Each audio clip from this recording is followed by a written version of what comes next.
Salam pemirsa CVD semua, kembali lagi bertemu dengan pembahasan buku Jangan Kita Melupakan Sejarah. Di dalam buku ini juga memberikan kita pelajaran melalui tulisan Nyonya Ellen G. White. Dikatakan bahwa kita tidak perlu takut akan masa depan kecuali kita melupakan jalan yang Tuhan telah tuntun dan ajarannya dalam sejarah masa lalu kita. Baik, di dalam buku ini memberikan kita baik sekali pembelajaran di mana kita tidak perlu takut kecuali kita melupakan akan jalannya Tuhan atau kita melupakan tuntunan dan ajarannya. Karena kita lihat di sini bahwa sejarah masa lalu kita lah yang pada saat kita belajar untuk dekat kepada Tuhan, itulah yang membuat kita untuk memiliki satu pelajaran di dalam sejarah kehidupan kita. Di dalam pelajaran ini memberikan kita banyak sekali pengetahuan untuk kita belajar bagaimana cerita-cerita di dalam sejarah ini yang memberikan kita kekuatan untuk kita bisa memilih jalan mana yang harus kita tempuh, jalan mana yang harus kita pilih dalam kehidupan kita sehari-hari. Sebab itu bacaan kita kali ini judulnya adalah Saatnya Tercerai Berai bagian 1. Ayat intinya terambil dalam Yohanes 16 ayat 32. Lihat, saatnya datang, bahkan sudah datang, bahkan kamu dicerai beraikan. Josiah Lee menggunakan kata-kata yang penuh makna Alkitabiah ketika ia menulis 2 hari setelah kekecewaan di bulan Oktober bahwa hari ini gelap, domba-domba tercerai berai, dan Tuhan belum datang. Kehampaan rohani yang mendalam selalu mengarah pada kekecewaan dan tercerai berai orang percaya. Begitu pula dengan penganut pekabaran Miller akan kedatangan Yesus pada akhir tahun 1844 dan awal tahun 1845. Singkatnya, mereka mengalami disorientasi dan kebingungan saat mereka berusaha menemukan makna dalam pengalaman pahit mereka. Harapan yang tinggi telah menuntun mereka pada keputusasaan yang dalam. Baik, kita lihat di sini, kita kembali diingatkan bahwa pada saat kita mengharapkan sesuatu, maka akan adanya satu kekecewaan terbesar dalam kehidupan kita. Tetapi kita lihat di sini bahwa pada saat kita mengharapkan sesuatu pada waktu yang sudah ditentukan, maka kita akan memiliki kecewa. Dan kecewa itu akan membuat kita untuk tercerai berai. Seperti di dalam cerita ini dikatakan bahwa Josiah Lee ini dia menuliskan makna Alkitabiah pada 2 hari setelah kekecewaan besar itu. Dikatakan bahwa hari ini gelap, artinya adalah domba-domba tercerai berai. Karena banyak sekali yang tercerai berai karena hari yang mereka harapkan itu tidak terjadi. Karena memiliki satu makna dikatakan bahwa mereka mengharapkan sesuatu tetapi kekecewaan yang timbul di dalam kehidupan mereka sehingga mereka dikatakan bahwa tercerai berai atau orang memiliki satu kekecewaan karena hal yang mereka harapkan itu tidak terjadi. Dikatakan bahwa Tuhan tidak datang sehingga domba-domba ini tercerai berai. Ada pilihan di dalam kehidupan kita.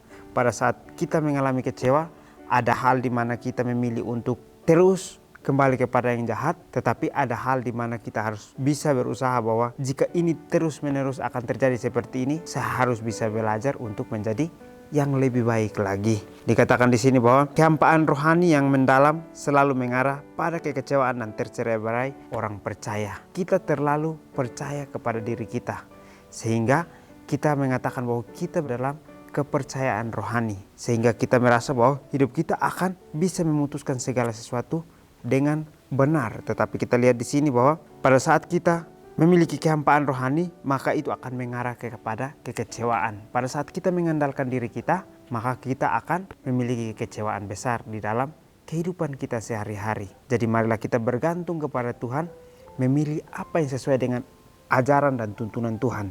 Karena itulah yang akan menjadi sejarah di dalam kehidupan kita sehari-hari. Kita lihat juga seperti pekabaran Miller ini. Banyak sekali yang mengharapkan akan kedatangan Yesus pada tahun 1844 dan awal tahun 1845. Tetapi singkatnya, mereka mengalami disorientasi, di mana kebingungan saat mereka berusaha menemukan makna dalam pelayanan pahit mereka. Banyak sekali yang memiliki kekecewaan pada saat hal itu tidak terjadi, sehingga mereka bingung apa yang mereka harus jalani di dalam kehidupan selanjutnya. Kita lihat di sini bahwa Tuhan memberikan kita hikmat, bukan kita gunakan untuk melakukan sesuatu hal sesuai dengan keinginan kita. Tetapi Tuhan memberikan hikmat yang ada pada kita ini untuk kita lihat bagaimana Tuhan memberikan ajaran itu, bagaimana Tuhan menuntun kita supaya kita bisa memiliki iman yang kuat di hadapan Tuhan pada saat kita mengalami satu krisis. Jangan pada saat kita mengalami krisis saja kita datang kepada Tuhan, tetapi kita harus belajar bagaimana saat kecewa pun kita harus bisa untuk percaya kepada Tuhan. Mustahil untuk mendapatkan gambaran yang sepenuhnya tentang kekecewaan para penganut pekabaran Miller. Tetapi kemungkinan sebagian besar dari mereka meninggalkan iman Advent mereka dan kembali ke gereja mereka sebelumnya, atau hanyut ke dalam ketidakpercayaan sekuler. Kita lihat dari contoh ini sangat banyak yang ada di dalam kehidupan kita. Kita tidak melihat akan secara besar akan apa yang terjadi dalam kekecewaan penganut pekabaran Miller ini, tetapi kalau kita lihat maka dikatakan di sini bahwa banyak yang meninggalkan iman Advent dan mereka kembali ke gereja mereka sebelumnya karena mereka dikabarkan bahwa Tuhan akan datang, maka mereka mau untuk menerima bukan dari kepercayaan hati mereka, sehingga pada saat mereka memiliki kekecewaan mereka kembali sesuai dengan tabiat mereka yang lama. Tetapi orang yang benar-benar datang dengan hati yang penuh dan iman percaya kepada Tuhan, maka pada saat itu tidak terjadi pun dia masih memiliki iman. Dia masih memiliki kepercayaan penuh kepada Tuhan. Sehingga Tuhan mau untuk menolong dia, mau untuk memberikan dia hikmat terus menerus untuk dia belajar bagaimana mencintai Tuhan meskipun hasilnya belum tentu didapatkan secara cepat. Kita dapat melihat mereka yang tetap berharap pada kedatangan Kristus yang segera sebagai salah satu dari 3 kelompok yang terbentuk. Pertanyaan besar yang dihadapi mereka semua adalah, apakah sesungguhnya jika ada yang terjadi pada tanggal 22 Oktober di akhir tahun 2300 hari nubuatan Daniel 8 ayat 14, kelompok pertama yang muncul setelah kekecewaan yang dapat diidentifikasi adalah para penganut paham spiritualisme. Kelompok Advent ini mengklaim bahwa gerakan itu benar, bahkan dalam hal tanggal maupun peristiwanya, yaitu Kristus datang pada 22 Oktober. Namun kedatangannya adalah secara rohani masuk ke dalam hati mereka, bukan kedatangannya kembali yang secara visual di awan-awan langit. Baik, cerita yang sangat menarik ya. Dikatakan bahwa pada saat mereka ketahui bahwa Tuhan akan datang pada tanggal 22 Oktober ini, mereka percaya bahwa Tuhan akan datang di awan-awan. Tetapi apa yang kita lihat di sini bahwa ada kelompok pertama yang muncul di setelah kekecewaan ini, dikatakan bahwa diidentifikasi adalah para penganut paham spiritualisme, sehingga mereka mengatakan bahwa mengklaim bahwa gerakan itu benar baik dalam hal tanggal maupun peristiwanya, yaitu Kristus datang pada 22 Oktober, namun kedatangannya adalah secara rohani masuk ke dalam hati mereka atau ke dalam hati kita, bukan kedatangan secara visual di awan-awan. Artinya adalah Tuhan datang masuk kepada hati kita masing-masing untuk kita memiliki iman yang kuat, memiliki hikmat yang sangat dalam tentang kebenaran. Sehingga dengan itu kita dapat belajar bahwa itu adalah bagaimana Tuhan masuk ke dalam bilik yang suci kepada bilik yang maha suci untuk dapat memberikan kita pengetahuan bahwa kita akan disempurnakan sehingga kita dapat memiliki iman yang percaya lalu tidak mengharapkan segala sesuatu sehingga menjadikan kita kekecewaan. Jadi kita lihat di sini bahwa mungkin seringkali kita mengharapkan Tuhan itu datang cepat karena mungkin kita sudah malas untuk bekerja atau sudah bosan untuk melakukan aktivitas sehingga kita mengatakan bahwa Tuhan itu semoga cepat datang. Inilah harapan secara manusiawi. Tetapi apa yang kita harapkan seringkali tidak terjadi. Begitupun dengan apa yang kita dapatkan di dalam pelajaran ini. Mungkin mereka mengharapkan supaya Tuhan datang supaya cepat genapi akan dunia ini. Tetapi kita lihat bahwa banyak sekali yang harus kita sempurnakan di dalam diri kita dulu, baru Tuhan akan datang. Sehingga kita diberikan kesempatan ini untuk merubah akan diri kita, untuk mau memilih sesuatu hal yang benar, sehingga pada saat hal itu terjadi pun kita sudah bersiap. Dengan penafsiran itu mereka mengambil langkah besar menjauh dari pemahaman Miller tentang Alkitab. Mereka mulai mengartikan maknanya secara rohani, bahkan menyangkut hal-hal yang jelas berbicara tentang peristiwa-peristiwa harfiah. Dan dengan itu mereka membuka diri terhadap segala macam tipu daya spiritualisme. Fanatisme muncul di antara para penganut spiritualisme ini. Beberapa menyatakan bahwa karena mereka berada dalam kerajaan, mereka tentu saja tidak berdosa dan bebas dari dosa. Di antara kelompok itu adalah yang mengambil suami istri yang rohani, justru memberikan hasil yang sangat tidak rohani. Yang lain berpendapat bahwa karena mereka berada dalam milenium ketujuh, maka bekerja adalah salah. Dan yang lain lagi mengikuti perintah Alkitab bahwa anggota kerajaan akan menjadi seperti anak kecil, membuang garpu dan pisau, makan dengan tangan mereka dan merangkak dengan tangan dan lutut mereka. Tidak perlu dikatakan lagi bagaimana ledakan antusiasme karismatik melanda jajaran mereka. Ada pelajaran penting bagi kita di sini. Kita perlu berhati-hati dan harus cerdas dalam membaca firman Tuhan, menyingkirkan makna kitab suci yang sebenarnya berarti membuka diri terhadap bencana rohani. Baik, kita lihat di sini bahwa banyak sekali pada saat terjadi kekecewaan ini, mereka mulai memberikan penafsiran-penafsiran yang mau untuk orang itu terus berada dalam kekecewaannya atau menyesatkan akan orang-orang yang sudah memiliki kekecewaan itu. Kita lihat di sini bahwa pada saat mereka mengalami kecewa, mereka sudah mau untuk berbalik, melakukan hal-hal yang tidak sesuai dengan pemahaman Miller lagi tentang Alkitab.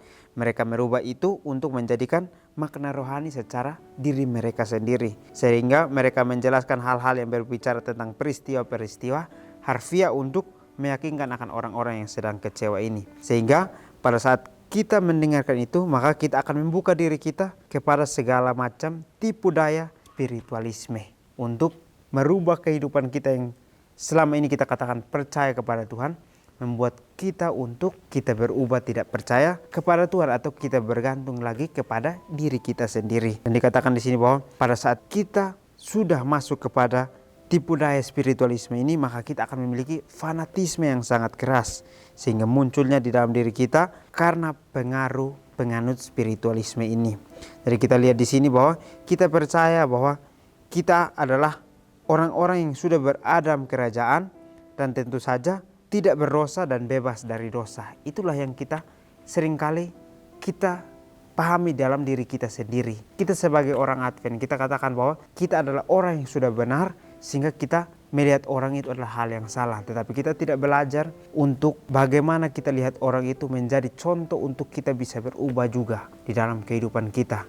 Jangan kita katakan bahwa kita sudah dibaptis, kita sudah mengenal akan kebenaran, sehingga kita sudah sangat sempurna. Tetapi kita tidak sadari, kita sebagai orang yang sudah menerima kebenaran, orang yang sudah dibaptis pun, kita masih memiliki keduniawian di dalam diri kita. Sehingga seringkali kita masih bergantung kepada keduniaan diri kita sendiri. Sehingga ada saat di mana kita diuji atau kita diberikan krisis, maka kita masih merasakan kekecewaan itu di dalam diri kita masing-masing. Jadi kita harus lihat di sini bahwa banyak sekali untuk kita pelajari di dalam Alkitab, di mana Alkitab itu sangat penting untuk kehidupan kita. Sehingga pada saat kita mempelajari dengan benar, kita akan berhati-hati dan harus cerdas di dalam membaca firman Tuhan itu untuk menyingkirkan makna suci yang sebenarnya. Berarti membuka diri untuk bagaimana kita harus berhati-hati dan harus cerdas dalam membaca firman Tuhan, sehingga kita tidak menyingkirkan kitab suci sebenarnya dan membuka hati kita terhadap bencana rohani itu. Jadi bencana rohani itu datang kepada diri kita bukan karena kita sudah kenal akan kebenaran, tetapi kita tidak secara hati-hati atau secara cerdas membaca akan firman Tuhan itu, sehingga kita salah untuk menyimpulkan akan kebenaran firman Tuhan itu. Firman Tuhan datang kepada kita mengingatkan kita bahwa kita akan memiliki satu jalan di mana Tuhan akan menyelamatkan kita. Tetapi bukan berarti kita tidak berusaha apa-apa. Sehingga pada saat kita menentukan waktunya dan tidak digenapi, kita merasa memiliki kecewaan karena kita tidak percaya lagi kepada Tuhan, bahwa Tuhan tidak menepati janjinya. Tetapi itu adalah hal di mana kehidupan kita manusia pada saat kita sedang tercerai-beraikan, berarti kita sedang diberikan krisis itu untuk kita belajar bagaimana untuk kita tidak memiliki kekecewaan di dalam hidup bersama dengan Tuhan. Karena Tuhan akan datang di waktu yang tepat di mana semua orang tidak akan mengetahui waktunya kapan. Tetapi seorang manusia yang sedang diberikan hikmat oleh Tuhan, dia menggunakan hikmat itu untuk menentukan waktu di mana Tuhan akan datang. Kita lihat di sini bahwa Waktu itu Tuhan hanya mengatakan bahwa dia datang seperti pencuri, kita tidak tahu kapan, tetapi kita harus selalu waspada dan bersiap. Jadi marilah kita mempelajari Alkitab itu dengan benar, karena kita pada saat mempelajari Alkitab itu dengan benar, kita tidak mengharapkan untuk Tuhan datang cepat, tetapi bagaimana untuk kita merubah diri kita untuk menjadi manusia yang mau untuk dekat kepada Tuhan dan mau untuk mendalami akan kebenaran itu. Jadi melalui bacaan ini kita dapat belajar bahwa kita diberikan krisis untuk kita belajar bagaimana kita bertumbuh melewati krisis yang ada. Jadi mungkin ini saja pelajaran dapat saya bahas. Kiranya kita bertemu lagi di pertemuan selanjutnya. Kiranya Tuhan Yesus memberkati kita semua.